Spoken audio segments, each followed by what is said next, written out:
And I know we're running out of time, but I wanted to ask about the political nature about this. Um, in the past, defense industry CEOs have sort of kind of not been, I mean, they've been out in front in terms of like trade, like more of like the trade industry space, with the shareholders, earnings calls, whatnot. But I feel like we see these new Silicon Valley defense CEOs and VCs a little bit more out there.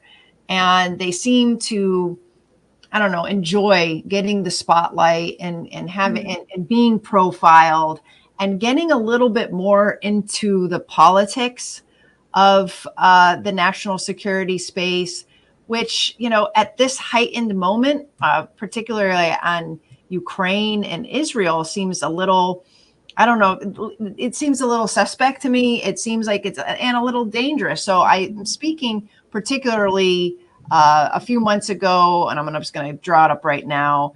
Palantir CEO Alex Karp was at an event, a defense industry event. He's sitting on a panel with a former Joint Chiefs Chair, Mark Milley. This is back in May. I wrote about it. This is Alex Karp now commenting about the protesters here in the United States who are protesting the U.S. policy or backed policy in Gaza. And he says something to the effect of, these peace activists are actually the war activists, and we are the peace activists because we are creating the weapons that will end the war and end the terrorist movement of Hamas in Gaza, which really kind of blew my mind.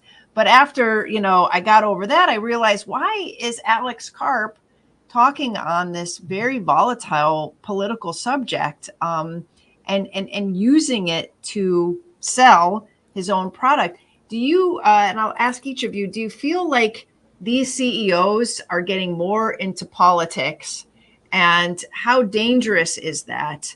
And I don't know, what do you make of it? First of all, I'm offended that they're displacing Lockheed Martin, because that's what my book's about. But I'll get over that. I do think that the larger companies, they want to have relations with both parties. So whoever's in power, they can do business with. And of course, there's been a pretty bipartisan support for ever higher Pentagon budgets. But the Silicon Valley folks, they're much more hawkish. They're much more willing to mix it up politically because they think government is standing in their way. They're funding candidates to, quite high levels. So I think it's more dangerous because they're really directly injecting themselves in the policy discussion. Lockheed Martin would fund a think tank which would say things that would ultimately redound to their benefit. But this seems like they're much more like right in there, right on the cutting edge of war and peace issues. And also, of course, that particular statement, like Orwell wouldn't have written in 1984 if people were walking around saying this all the time. And war is peace. But I think some of them may believe it. Some of them, it's just marketing, and it doesn't really matter because the result is the same. Yeah, this Palmer Luckey guy, I understand that he had taken a lot of flack for coming out very strongly for Trump in the current election, has basically worn his politics on his sleeve. And he's offended a lot of people for that, but he's actually drawing a lot of support from folks who actually kind of like his being out there on his personal politics and mixing that with his enterprises. And I don't know, what do you make of that, Stavroula?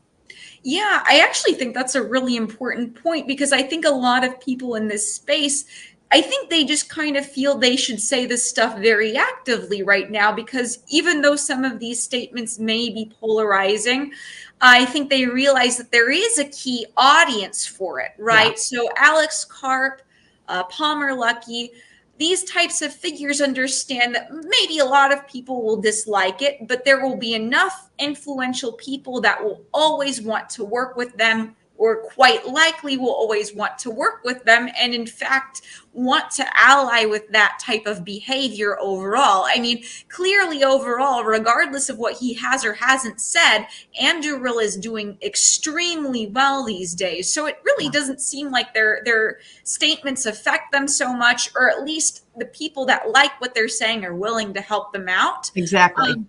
Yeah, I think zooming out, I do want to say that I think some of these venture capitalists, now I'm talking a little bit more of the likes of Thiel and Schmidt, I think a lot of them they've always been really involved in the politics because of course this is about money for them. This is about profits, but I do think that they directly would like political influence in their own respect. I mean, these are some of the most extreme figures in that space. And I think that that's why they're pretty happy to go through the route of venture capital, generally speaking, to take on these projects, because they understand most companies, they'll fail, they'll fund will fail, but enough will be successful, which means they essentially have direction over that technology. And so when they're doing that and then simultaneously working on public policy in one way or another, they're really doing this double-pronged approach that gives them unprecedented and difficult to measure power. Yeah.